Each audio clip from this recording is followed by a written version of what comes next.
What's up, everybody? This is the Money Perspective. My name is Brandon, I'm Eduardo. and today we're going to be talking about something called the FIRE movement. Eduardo, have you ever heard of the FIRE movement I've before? heard of the fire movement. I don't know much about the fire movement. Okay, so this is something that a good friend of mine, our mutual friend of ours, Oscar, introduced me to quite a while ago. It was something that he was really into, and it really kind of changed the way I thought about money. It changed the way I looked at like the timeline of life, as dramatic as that sounds. And what FIRE, it's an acronym, so what it stands for is financial independence, retire early. Got it.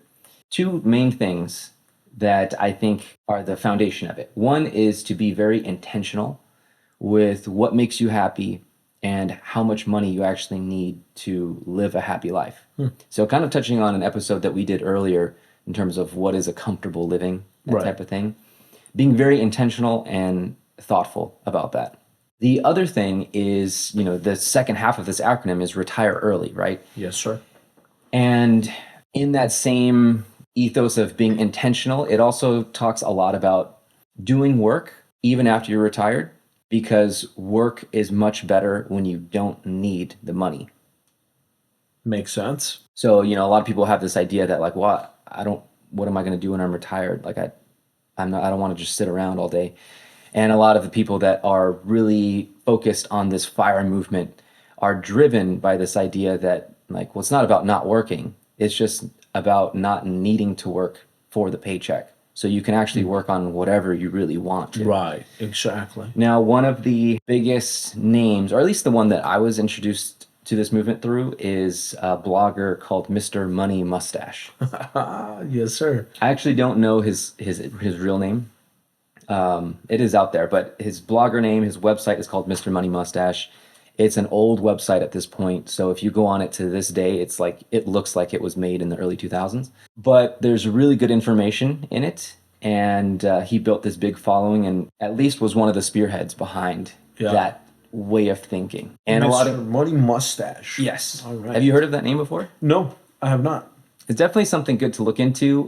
Looking up YouTube videos of interviews that he's done, looking at his website itself. And he often talks about, as I wrote it down, like three main things that make this possible: financial independence and retiring early.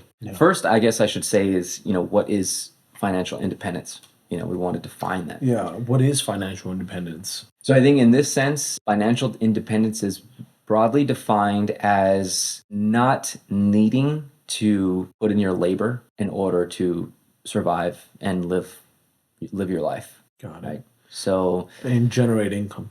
yeah, generating income, you'll hear in terms of like cash flow or passive income. These type of terms are tossed around as indicators of financial independence, where you can make money while you're sleeping. Something's generating cash while you're in bed. If you were to get sick, or if you were just to simply stop working at your job, that gives you a paycheck. You're still generating some kind of money. There's that, and then I think combined with the idea that process of money coming in while you're sleeping can last you through the end of your life. So you never need to return back to work. Wow. Broadly speaking, that's kind of what we mean by financial independence. And Now, there's a second part to it, right? So it's FIRE, FIRE. So financial independence is the FI, yeah, and then retire early is the RE.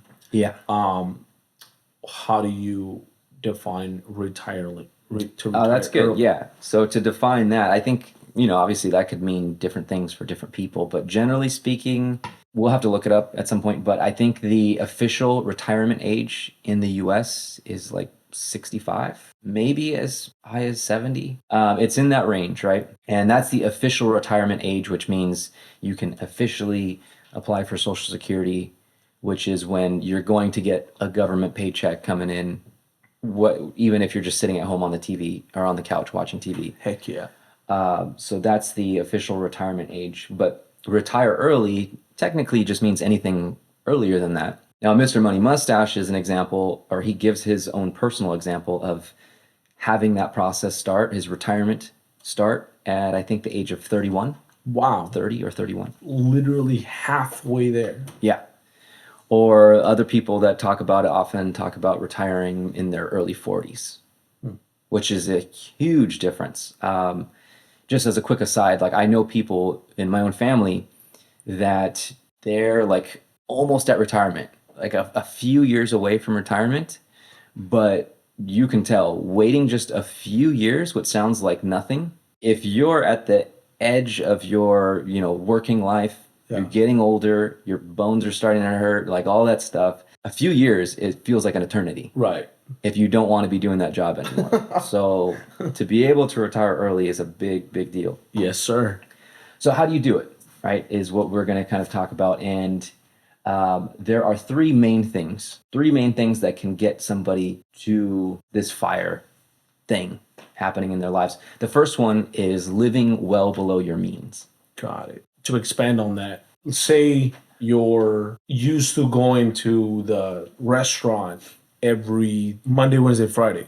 To live below your means that maybe you don't do that. Yeah, I think as we talked about in another episode, just eating at restaurants is a huge, huge expense Right. compared to meal prepping or making food at home. So yeah, things like that. And I'll kind of refer back to Mr. Money Mustache again, because he was that person that I first learned about this from. For him, living well below your means you don't have a car. You ride a bike to work. It means he built his own house. It means that, like we just said, all the food is mostly home cooked, not going out for restaurants. You're maximizing all the little expenses that you can, whether that's your phone bill, your internet bill, how much electricity you're using, even the car/bike thing. That's a huge Just lifestyle that change. on its own. Yeah. Oh my gosh. And what might be more shocking too is, at least in the early days when he was starting this blog, living below his means meant living on about $25,000 per year, which equates to $2,000 per month. Right. I live pretty lean, and I think on average I spend about $2,500 a month. Yeah. I believe he was living in Colorado. It's not the state of California, for sure. So that helps. But yeah, $2,000 a month was his living expenses. That is an incredible amount. And like you said, he wasn't in California, so that makes me feel a little bit better. But gosh, on $2,000 a month. I think, as we also spoke about on another episode, here in Southern California, a one-bedroom apartment is going to cost you close to $2,000 per month Right. just to have a place to live. So there goes basically all of that Right. monthly expense goes to the rent, right? So I mean, you shocked me when you said, living below your means is part of that is not having a car, right? It's even more shocking to hear that he was able to survive off of $2,000 a month. yeah. Because how? Well, I think that gets into kind of the philosophy behind it, or maybe let's say the mindset behind the FIRE movement, which we mentioned a little bit earlier, and that is being very intentional about what actually makes you happy. So if you hear somebody like Mr. Money Mustache talk about the FIRE movement, he knows that it does not sound very sexy to say that you live on $25,000 a year, to say that you don't own a car, you ride your bike everywhere. Like, most people would be completely put off by that. The case that he often makes is, in this, you can listen to, I think it's a TED Talk or something that he gave. He really kind of makes you evaluate, like, what does a human being need to live a fulfilling life? And if you really dig too deep or dig deeper into it, which we don't necessarily need to do here, but if you do, generally speaking, the answers that you come up with are things like community, love, friendship, family, basic necessities being met, food, shelter. And then things on top of that are just things that make you a little bit happier, but you can definitely get carried away and eventually do not make you happier. So like a nicer car, a bigger house, nicer brand name clothes. Those are the things that kind of make us happier, but ultimately at the end of the day, it's not what we really need to be fulfilled. So with that mindset, So I shouldn't purchase my clothes at Banana Republic anymore, is what you're saying. Yeah, spend $100 for a shirt, $100 for some pants, that type of stuff. My A few hundred goodness. dollars for some nice leather shoes or something. I know, yeah, I know you said we maybe should not, spend some time on going into detail about what would make us happy. But why not? Okay. You know, it might be a good exercise to just kind of pause there and just ask ourselves, what does Brandon need to survive a month? So I think the way you phrase that question, my answer would be like it depends on where I am and what's going on. So quickly as like an example in Southern California, right? It's harder to feel consistently satisfied with your life when everything costs a lot and all your friends and the people you care about are also in that world where everything costs a lot. Yeah. So, for instance, if one thing that I've thought about a lot recently, especially after traveling and like being around people that were not spending any money, they were trying to travel as frugally as possible, is that when I came back to LA, it was it was difficult because I was still in that mindset of frugality, of not spending a lot. But if you wanted to meet up with friends, when I was traveling, to meet up with friends meant like you go hike to the top of a mountain and have a picnic. And Right. you have a two euro bottle of wine and some cheese. And like that was a great freaking day. Yeah. And it cost virtually nothing. You could do that in LA, but because the lifestyle isn't necessarily made like that, people aren't as on board to do that. Got it. To most people, meeting up with friends means you go to a bar. So I'm going to spend $15 on a drink here. I'm going to spend $9 on a beer after that. I'm going to get a plate of food that costs me 17 bucks plus tip. And altogether at this one lunch outing, we're going to be dropping close to $50. Then we're going to leave and we're going to go to, I don't know, a club. We're going to go to another bar. We're going to do some activity. And boom, money's stacking up. That's just how life is operated Right. here. Right. And it's safe to say that, or maybe it's not safe to say, but there's definitely times where even you and I have gone to restaurants where the plate is not $17. The plate is 50 or 40. Sure, yeah. So I guess there's still the opportunity for us to go out in LA and say, I'm just having a $17 burger. but we forget and we often don't think about the fact that it's a $17 burger. Yeah. Like it's kind of a lot of money for a burger. Yeah. And But it's also hard to avoid because of where we live exactly. and what everybody else's expectations are. Yeah. So when you ask the question, like, what would it take Brandon or what would it take you, Eduardo, to be happy or to be satisfied or fulfilled? Maybe those are all kind of slightly different questions. But if you're living in LA, and I've definitely felt this in numerous chapters of my life, you're living in LA and you, for whatever reason, can't or don't want to adhere to that like free spending Right. on things, it's a little bit challenging. Yeah. It's a little bit challenging because you kind of feel a little bit isolated. You don't want to spend things. Somebody invites you to their birthday and you're like, I don't know if I should go because I want to go. I like these people, obviously, but I'm not in a position to spend a bunch of money and I know we're going to drop $100 easily. Right. And so you run into those issues, right? Yeah. You run into those issues, but is that stuff really what's like let's take a zoomed back look? Is that stuff actually what makes a human being happy? Like, no, it doesn't necessarily require that because, like I said, when I was traveling, the best memories I had were spending virtually zero and just doing stuff that was for free. Right. Exactly. So it doesn't necessarily take a lot to be happy, but if you're living in an expensive place, you feel that pressure. Right. Exactly. You definitely feel that pressure. Big digression, right? But getting back to the guideline.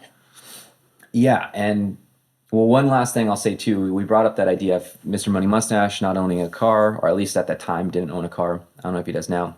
Rides his bike everywhere. Little things like that force you to kind of ask those questions like, what does make you happy? A lot of people, especially in LA, would be like, you can't survive without a car. If you don't live in LA, changes things, right? And also, if you were a healthy human being, like, would not having a car really bring you down? Because in his eyes, it's like, I love riding a bike and I get sunshine a lot. I get to be outside. I stay fit into my early, I think he's in his 40s now, maybe even in his 50s. Like he's exercising all the time. He's doing something mechanical, right? Like Right. he's pedaling as opposed to being very passive and sitting in traffic. Right. So on a very humanistic level, like maybe that would make ourselves feel a lot better in life, Yeah. but we don't think it does. And it's difficult for us to put ourselves in that mindset because we don't live it. Yes. And generally speaking, it's harder. Yeah. It's harder to ride a bike somewhere every day or to get groceries on a bike than it is to get a car. But then that gets into a deeper conversation of like what makes life worth living? Like, does it need to be easy or is Right. difficulty and challenge part of the equation? And obviously, I think he would argue that that's part of the equation. So, And also, how long does it last being difficult? Not that long. Right. You know, you start riding your bike to work Monday through Friday. For sure, the first week is tough. Your body adjusts and your schedule adjusts, and then it's just something you do. yeah. You know. Yeah. So I think it's good that we went into that because that's all part of this philosophy behind the FIRE movement. That was the first thing, right? Was like living well below your means. Now, the second aspect to making this all possible is to maximize your income. Got it. So that might sound obvious, but like make as much money as you possibly can, and you'll have an easier time being financially independent. Oh, really? Yes. Got it. But I like these two ideas being next to each other because by itself, if you just said like, well, you need more money to be able to retire early, that's kind of a no-brainer. It doesn't really help a whole lot of people necessarily. But if you combine that with the first one, which is living well below your means, examining what it actually takes to be a fulfilled human being, Yeah. then you can kind of get to this point where it's like, you don't actually need to make a lot of money to have this work in your favor. Yeah. Right? You can make less money if you're able to just spend less as well. Now, oftentimes that's easier said than done, but it's important to observe both. Right. I love that idea because the way it's formulated in my head is I make a lot, but I spend very little. Yeah. You know, and I love the way that sounds. And I'll share a thought, right? Because the reason my brain is kind of putting it that way is because I hear things like "don't drive a car," and immediately my definition of success is kind of attacked a little bit. You know, Yeah. because what is success, right? I think that in my definition, a nice car is in there. You Yeah. know, driving a nice car, and what is nice, I don't know, but it's in there Yeah. for sure. So when I hear the phrase "live below your means," maybe don't drive a car, maybe ride your bike, I'm a little standoffish. Sure. Right. Yeah, understandably. But with the second one, maximize your income. Okay, there it is. You know, my brain says that's the success level there. Yeah. You know, and it might be a good trade off. You know. Yeah, it might be. But I think to what you were saying earlier, I think it's pretty normal for people to like if you ask them why do you want to maximize your income? Like why even bother?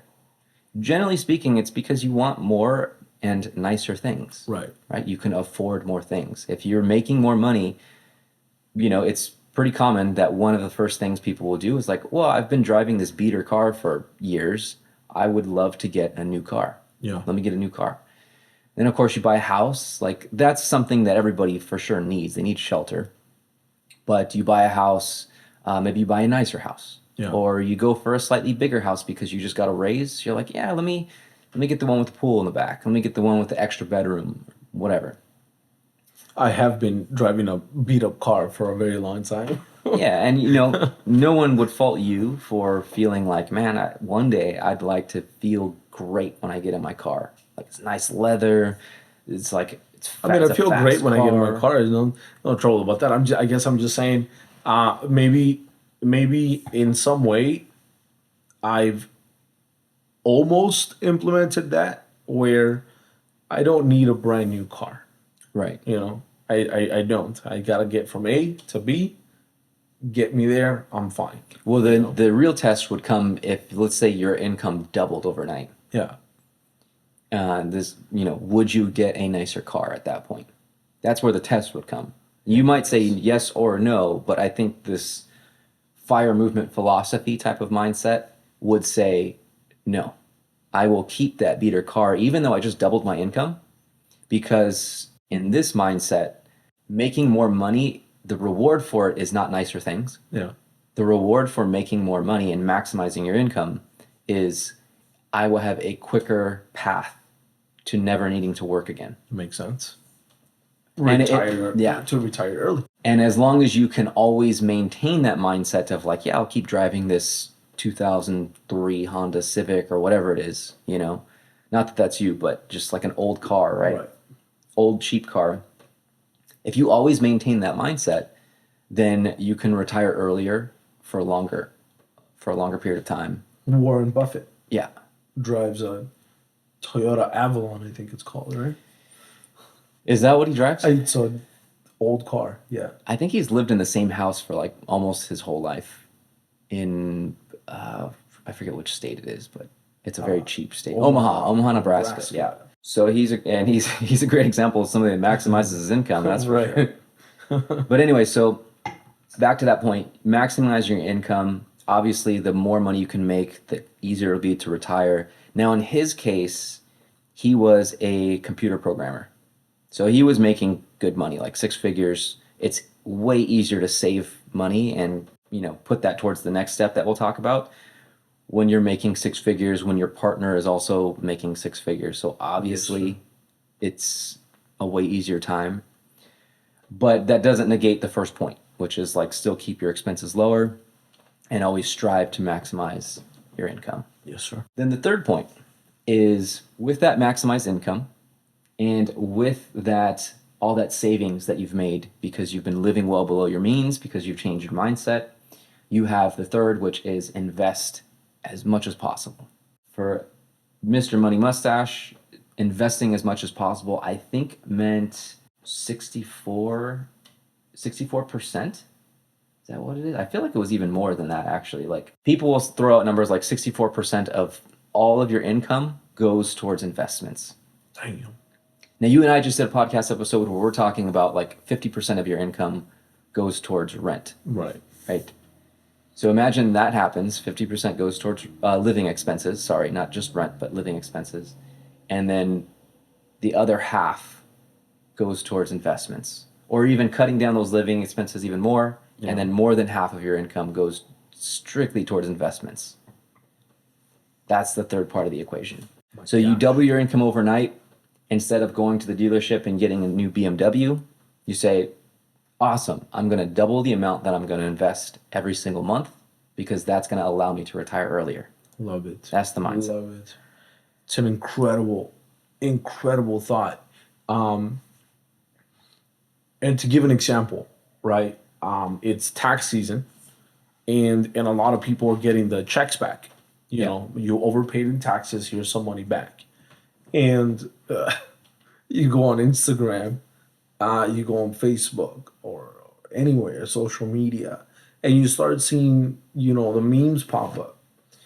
Me after I get my check back, and it's all blinged out and in some nice shoes and in the hoodies and everything, and and it's funny to think about that because that's what people are going to do. Yeah. They're gonna get the money, they're gonna spend it. Yeah. The FIRE movement then would say get the money, invest it. Mm-hmm. And the reward, damn, that's a pretty difficult reward for people to understand, is the long term. Yeah.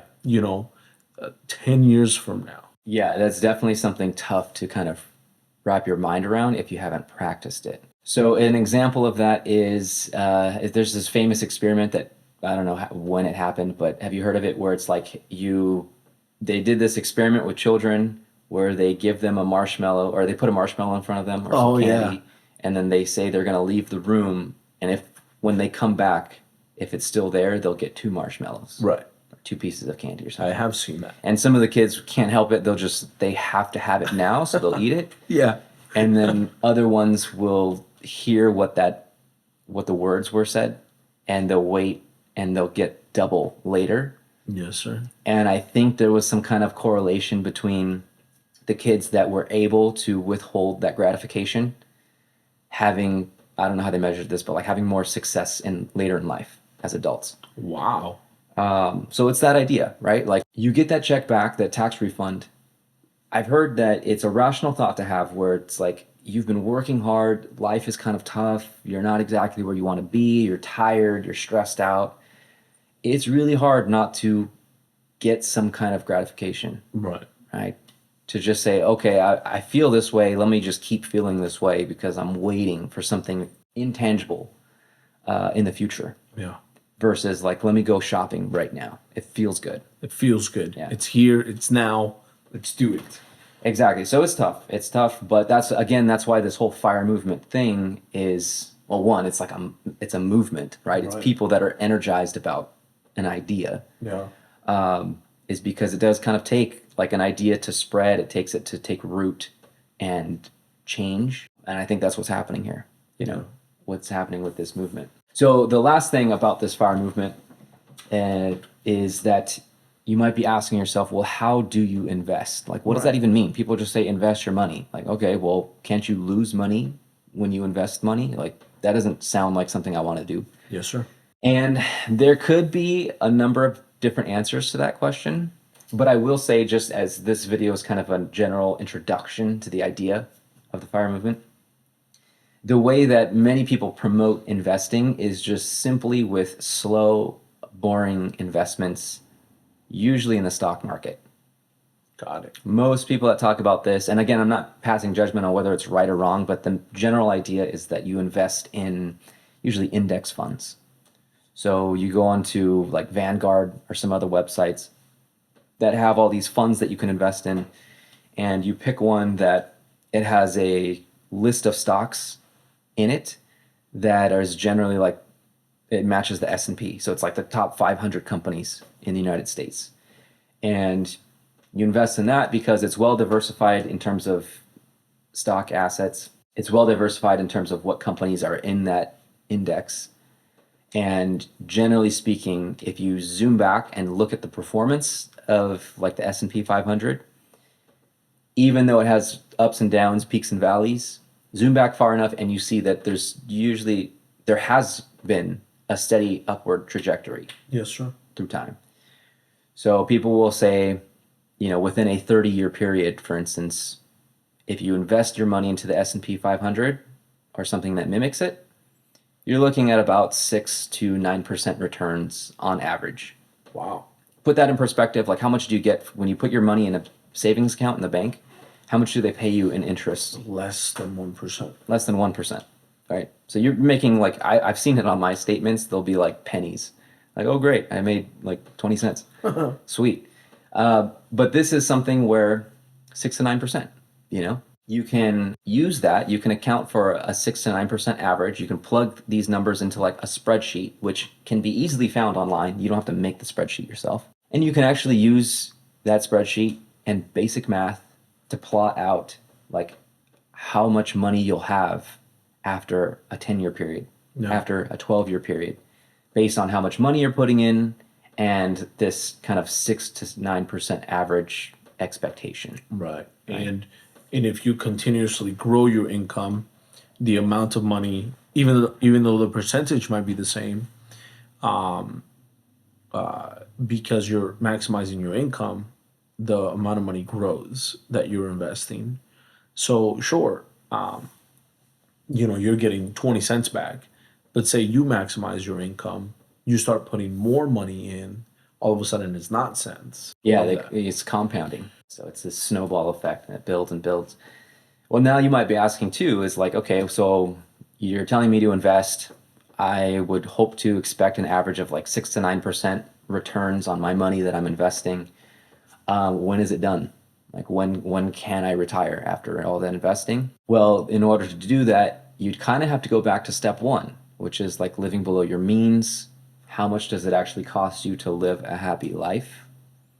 In this Mr. Money Mustache world, the example that he started out with in his blog was it took him, I want to say it was like only a few million, which maybe sounds like a lot, but it in the term of a person's lifetime, you generally need like I think at least a million to somewhat retire. So you're building that up over the course of a lifetime. But it was like a couple million or something, and as long as he was able to live on, I think he started a family. So his figure that he adjusted, that $25,000 per year, he adjusted that to $50,000 per year, which still isn't a lot. Like imagine having a job that pays you 50 grand a year. Yeah. And that's not like an amazing job. There's a regular job, hopefully, it's like maybe you graduated college to get that job, maybe you didn't. So as long as he was able to live off of $50,000 a year, he only needed a couple million, I think, and he was able to obtain that by the time he was 30 or 31, It's amazing. based on his salary. How old was he when he started? When he first started that whole process, I think it was sometime in his 20s.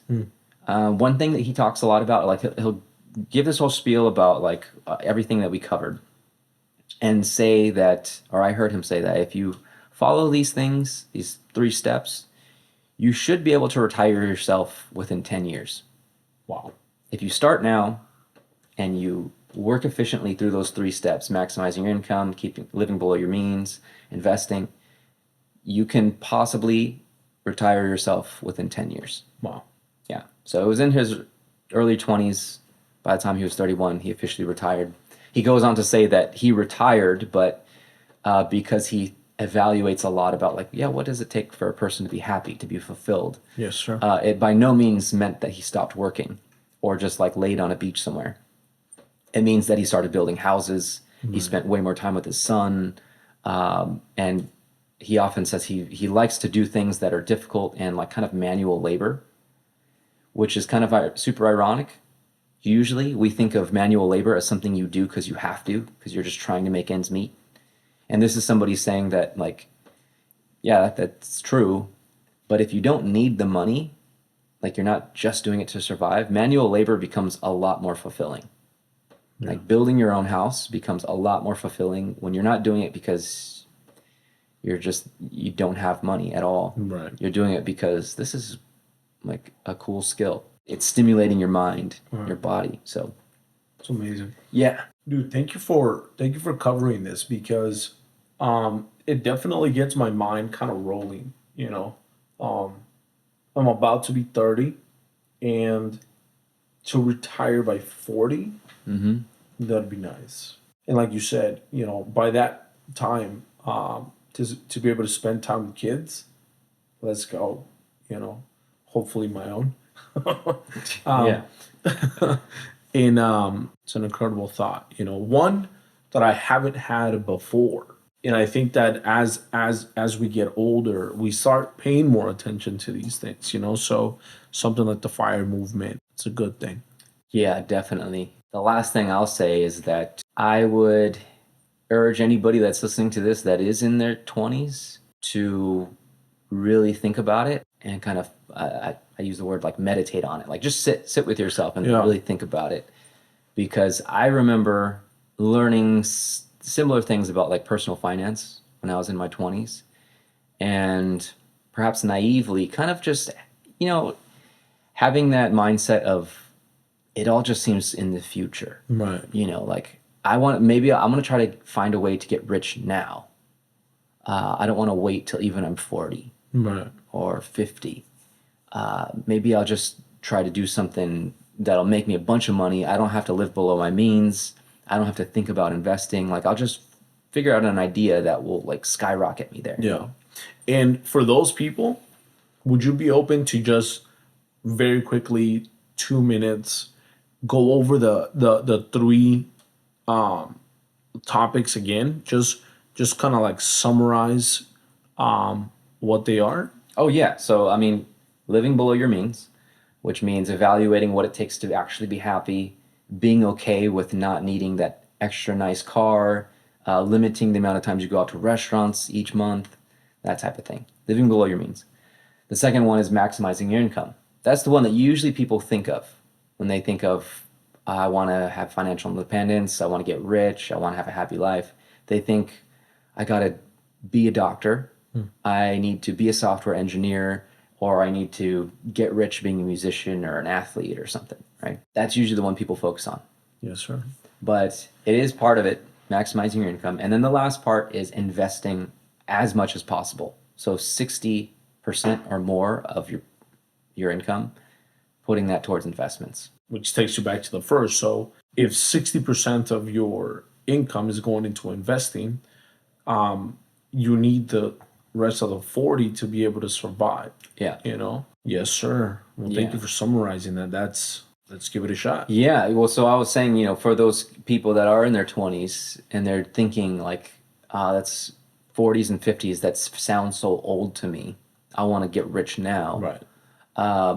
Let me tell you, when you're in your mid 30s, like I am myself, and you're not there yet, where you're going to retire this year or something, retiring at 40 sounds like a great freaking thing. Yes, sir. So I would definitely, if I could change things, I would just kick myself in the butt a little bit harder in the past to actually take that seriously. Right. That advice seriously, because then by the time you are in Mr. Money Mustache's case, if I took that mindset back then, maybe I'd be retired by now. Yes, sir. Me too. Yeah. But anyways, so that is the FIRE movement. It's financial independence, retire early. Let us know what you think. If you're taking that seriously, if that's something that interests you, and if that's a lifestyle that you think that you can embrace. This has been The Money Perspective. I'm Brandon, I'm Eduardo. and we'll see you next time.